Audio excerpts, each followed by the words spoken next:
Hi guys, പത്രമാറ്റ് സീരിയലിൻ്റെ ഒരു പുതുപുത്തൻ എപ്പിസോഡ് വിശേഷത്തിലേക്ക് എല്ലാവർക്കും സ്വാഗതം. ഈ വീഡിയോ ഇഷ്ടമാവുകയാണെങ്കിൽ ഒന്ന് ലൈക്ക് ചെയ്യണേ, ചാനൽ സബ്സ്ക്രൈബ് ചെയ്യാനും ആരും മറക്കല്ലേ. അങ്ങനെ നമ്മുടെ അനിയുടെയും അനാമികയുടെയും വിവാഹം കഴിയാണ് കേട്ടോ. ഒരുപാട് കള്ളത്തരങ്ങളിലൂടെയാണ് ആ വിവാഹം നടക്കുന്നത്. ആ വിവാഹം തടയാനായിട്ട് ആദർശ് ഒരുപാട് ശ്രമിക്കുന്നുണ്ട്. കാരണം അനിയുടെ മനസ്സിലും നന്ദുവിൻ്റെ മനസ്സിലും എന്താണെന്ന് അറിഞ്ഞിട്ട് അത് നടത്തുവാനായിട്ട് ആദർശ് ശ്രമിക്കുന്നുണ്ടെങ്കിലും അതെല്ലാം പാളിപ്പോവാണ്.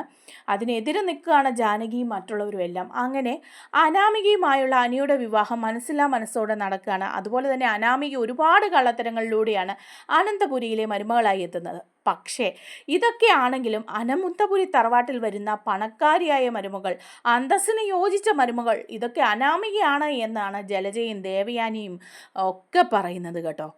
ജാനകിക്കാണെങ്കിൽ അഹങ്കാരം വളരെ കൂടിയിരിക്കുകയാണ്. നയനയെ ഒപ്പത്തിന് നിർത്തിക്കുന്ന ജാനകിക്കിപ്പം നയനയോട് യാതൊരു താല്പര്യവുമില്ല. തൻ്റെ മരുമകൾ അനാമികയാണ് ഏറ്റവും നല്ലത് എന്ന് പറഞ്ഞാണ് ജാനകിയും നിൽക്കുന്നത്. അങ്ങനെ ദേവയാനി പറയുന്നുണ്ട്, എൻ്റെ മരുമകൾ വന്ന് കയറിയെങ്കിലും അവൾ വന്നത് നേരായ രീതിയിലല്ല ഇങ്ങോട്ട് വന്നത്. അതുകൊണ്ട് അവൾക്ക് ഞാനൊരു സമ്മാനവും കൊടുത്തില്ല, അവളെ ഞാൻ മരുമകളായിട്ട് അംഗീകരിച്ചിട്ടുമില്ല. പക്ഷേ ഈ തറവാട്ടിലേക്ക് വരുന്ന ആദ്യത്തെ മരുമകൾ അനാമിക തന്നെയാണ്, നമ്മുടെ അന്തസ്സിന് യോജിച്ച മരുമകൾ എന്നൊക്കെ പറഞ്ഞിട്ട് ഒരു നെക്ലേസ് കൊടുക്കുകയാണ് കേട്ടോ. 20 പവൻ്റെ ഒരു നെക്ലേസ് ഒക്കെയാണ് കൊടുക്കുന്നത്. ജ്വല്ലറിയിലെ ഏറ്റവും നല്ല ഡിസൈനൊക്കെ എടുത്തിട്ട് കൊണ്ട് ദേവയാനി കൊടുക്കുകയാണ് അനാമികയ്ക്ക്. അപ്പോൾ ഇത് കാണുമ്പം അനാമികയ്ക്ക് ഭയങ്കര സന്തോഷമാകും. എന്നിട്ട് ദേവയാനി പറയാണ്, മോളെ ദേ ഇത് ഒരു നെക്ലേസാണ്, നമ്മുടെ ജ്വല്ലറിയിലെയാണ്, ഏറ്റവും നല്ലൊരു ഡിസൈനാണ്, മോള് നോക്കിക്കേ, ഞാനിത് മോൾക്ക് ഗിഫ്റ്റായിട്ട് തരുകയാണ് എന്ന് പറയാം.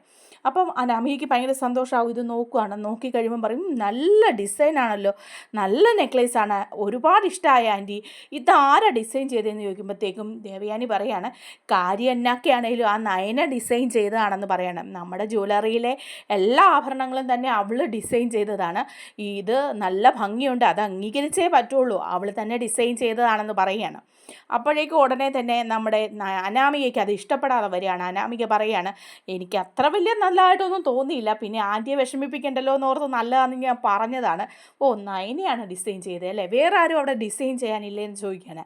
നമ്മുടെ ആഭരണങ്ങൾ മുഴുവൻ തന്നെ നയനയാണ് ഡിസൈൻ ചെയ്യുന്നത്, കുറ്റം പറയാൻ പറ്റില്ല, അവൾ ഡിസൈൻ ചെയ്താൽ വളരെ നല്ലതാണെന്ന് ദേവയാനി പറയുക.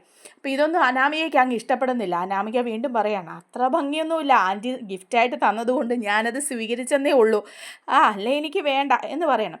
അയ്യോ, അപ്പോൾ ദേവയാനി പറയണം, അയ്യോ അങ്ങനെയൊന്നും പറയല്ലേ മോളെ, ഞാൻ ഗിഫ്റ്റ് തന്നല്ലേ, അവൾ ഡിസൈൻ ചെയ്തതാണെങ്കിലും ശരി ആൻറ്റി തന്നതല്ലേ, അതുകൊണ്ട് ഞാൻ ഉപയോഗിച്ചോളാം എന്ന് പറഞ്ഞിങ്ങനെ വലിയ ഔദാര്യം പോലെ അങ്ങ് വാങ്ങുകയാണ് കേട്ടോ അനാമിക. അനാമികയ്ക്കാണെങ്കിൽ അഹങ്കാരം തലയ്ക്ക് കയറി ഇങ്ങനെ നിൽക്കുകയാണ്. ഈ സമയം ജാനകി പറയണം, അയ്യോ മോളെ എന്ത് പറ്റിയ, ഒരു ആകെ ക്ഷീണമാണല്ലോ എന്ന് പറയുമ്പോൾ, അതേ അമ്മ എനിക്ക് ഭയങ്കര ക്ഷീണം, എനിക്ക് നല്ല വിശപ്പും ദാഹവും ഒക്കെ ഉണ്ടെന്ന് പറയാണ്. അപ്പോൾ ഉടനെ പിന്നെ നയനെ വിളിക്കുകയാണ് കേട്ടോ, ഒരു വേലക്കാരിയെ വിളിക്കുന്ന പോലെ ജാനകി വിളിക്കുകയാണ്, എടി നയനെ ഇവിടെ വന്നതേ, മോക്ക് നല്ല ദാഹമുണ്ട്, എന്തെങ്കിലും ജ്യൂസോ മറ്റോ കൊണ്ട് കൊടുക്കുക എന്ന് പറയാണ്. അപ്പോൾ നയന ജ്യൂസ് എടുക്കാനായിട്ട് പോവാം. അപ്പോഴേക്കും നമ്മുടെ അനാമിക അവിടെ നിന്ന് കുത്തി ചോദിക്കുകയാണ്, ഇത്രയും വലിയ ഡിസൈനറൊക്കെ ആയിട്ട് ഇവിടെ ഒരു അടുക്കളക്കാരിയെ പോലെ മാത്രമാണല്ലോ, ഇവിടുത്തെ ഒരു ജോലിക്കാരിയുടെ വിലയേ ഉള്ളൂ നയനയെടുത്തേക്ക്, എപ്പോഴും ജോലി ചെയ്തുകൊണ്ടാണല്ലേ ഈ നയന നടക്കുന്നത്, ഏത് സമയവും ജോലി, വലിയ ഡിസൈനറൊക്കെയാണ്, പക്ഷേ ഒരു വേലക്കാരിയെ പോലെയാണല്ലോ ഇവിടെ എന്നിങ്ങനെ കളിയാക്കി പറഞ്ഞ് ചിരിക്കുകയാണ് കേട്ടോ അനാമിക. അപ്പോൾ എല്ലാവരും ജലജയും ദേവയാനി എല്ലാവരും ചിരിക്കുന്നുണ്ട് കേട്ടോ. അപ്പം ഉടനെ തന്നെ ജാനകി പറയാണ്, അതെ ഇവർക്ക് ഇവിടെ ഒരു വേലക്കാരിയുടെ വില മാത്രമേ ഇടത്തി കൊടുത്തിട്ടുള്ളൂ, അല്ലാതെ ഒരു മരുമകളായിട്ടൊന്നും കണ്ടിട്ടില്ല, ഇവിടുത്തെ ഒരു ജോലിക്കാരിയായിട്ട് മാത്രമേ കണ്ടിട്ടുള്ളൂ എന്ന് പറയാം. അപ്പോൾ ഇത് കേൾക്കുമ്പോൾ നമ്മുടെ നയനയ്ക്ക് ഭയങ്കര വിഷമമാവുകയാണ് കേട്ടോ. നയന ആകെപ്പാടെ വല്ലാതെ വെള്ളറി പോവുകയാണ് ചെയ്യുന്നത്. അപ്പോഴേക്കും ദേവയാനി പറയും, അങ്ങനെ ഞാൻ വേലക്കാരിയായിട്ടൊന്നും അവളെ കണ്ടിട്ടൊന്നുമില്ല, ഇതിപ്പോൾ ഇവിടെ എല്ലാവർക്കും അവനവന് പറ്റുന്ന ജോലികളൊക്കെ ചെയ്യാം, അതിനൊന്നും കുഴപ്പമില്ല, അവളിപ്പോൾ ഇവിടുത്തെ ജോലികളൊക്കെ ചെയ്യുന്നു, അതുപോലെ നമുക്ക് എല്ലാവർക്കും ചെയ്യാവുന്നതേ ഉള്ളൂ, അങ്ങനെ വേലക്കാരിയായിട്ടൊന്നും ഞാൻ കണ്ടിട്ടില്ല, അങ്ങനെ ജോലി ചെയ്യുമ്പോൾ എല്ലാവരും വേലക്കാരിയൊന്നും ആവില്ല എന്നൊക്കെ ദേവയാനിയും പറയും. അപ്പോൾ ദേവയാനിക്ക് അത് പറഞ്ഞപ്പോൾ വല്ലാണ്ടങ്ങായിപ്പോയി. ദേവയാനി മരുമകളെ ഒരു വേലക്കാരിയായിട്ടാണ് കാണുന്നതെന്ന് ജാനകി പറഞ്ഞപ്പോഴേക്കും ദേവയാനിക്ക് അത് അത്ര ഇഷ്ടപ്പെട്ടില്ല. ദേവയാനി അങ്ങനെ പറയുന്നുണ്ട്. അപ്പോഴേക്കും എന്ത് ഭക്ഷണമാണ് മോക്ക് വേണ്ടത് എന്നൊക്കെ ജാനകി അങ്ങ് സോപ്പിട്ട് ചോദിക്കുക അനാമികയോട്. അപ്പോൾ അനാമിക പറയുന്നുണ്ട്, അത് എനിക്ക് കുറച്ച് ഒരു സദ്യ ഉണ്ടാക്കാനുള്ള ആഗ്രഹമുണ്ട്. അപ്പം നയനയ്ക്കൊരു പണി കൊടുക്കാൻ വേണ്ടിയിട്ടാണ് കേട്ടോ. അപ്പം പറയുന്നുണ്ട്, സദ്യയോ, മോക്കിപ്പോൾ സദ്യ വേണോ എന്നൊക്കെ ചോദിക്കുകയാണ്. അതെ, ഒരു സദ്യ ഉണ്ടാക്കൊള്ളാമെന്നുണ്ടെന്ന് പറയുന്നത്. അപ്പം മുത്തശ്ശി കേൾക്കുന്നുണ്ട് കേട്ടോ നയനയെ കുറ്റപ്പെടുത്തുന്നത്. അപ്പോൾ മുത്തശ്ശി വന്നിട്ട് പറയാണ്, സദ്യയൊക്കെ ഉണ്ടാക്കാം മോളെ, ഇവിടെ നയന ഉണ്ടാക്കുന്ന സദ്യയാണ് ഏറ്റവും നല്ലത്, വേറെ ആരും ഇവിടെ സദ്യ വെച്ചാലും അതിൻ്റെ 7 അയലക്ക് എത്തുകയില്ല. നയനമോൾ ഉണ്ടാക്കുന്ന സദ്യ ഏറ്റവും നല്ലതാണ് എന്ന് പറയണം. അപ്പോഴേക്കും നമ്മുടെ അനാമികയ്ക്ക് അത് ഇഷ്ടപ്പെടാതെ വരികയാണ്. അപ്പോൾ അനാമിക പറയണം, ഓ അതെന്താ നയനയുടെ സദ്യക്ക് ഇത്ര പ്രത്യേകത, വേറെ ആരും ഉണ്ടാക്കിയാലൊന്നും നന്നാവില്ലേ എന്ന് ചോദിക്കുക. അപ്പോൾ മുത്തശ്ശി പറയാണ്, ഇല്ല, പലരും ഇവിടെ ഉണ്ടാക്കി നോക്കിയിട്ടുണ്ട്, പക്ഷെ നയനമോൾ ഉണ്ടാക്കുന്ന പോലൊന്നും ഉണ്ടാക്കാൻ ആർക്കും പറ്റില്ല. അവൾ ഇവിടുത്തെ വേലക്കാരിയോ ജോലിക്കാരിയോ ഒന്നുമല്ല, പക്ഷേ എല്ലാ കാര്യങ്ങളും അറിഞ്ഞും കണ്ടും ഒക്കെ നന്നായിട്ട് ചെയ്യുന്നുണ്ട്. ജ്വല്ലറിയിലും അവൾ നന്നായിട്ട് ചെയ്യുന്നുണ്ട്. ഏറ്റവും നല്ല ഡിസൈനുകളാണ് അവൾ ഉണ്ടാക്കുന്നത്.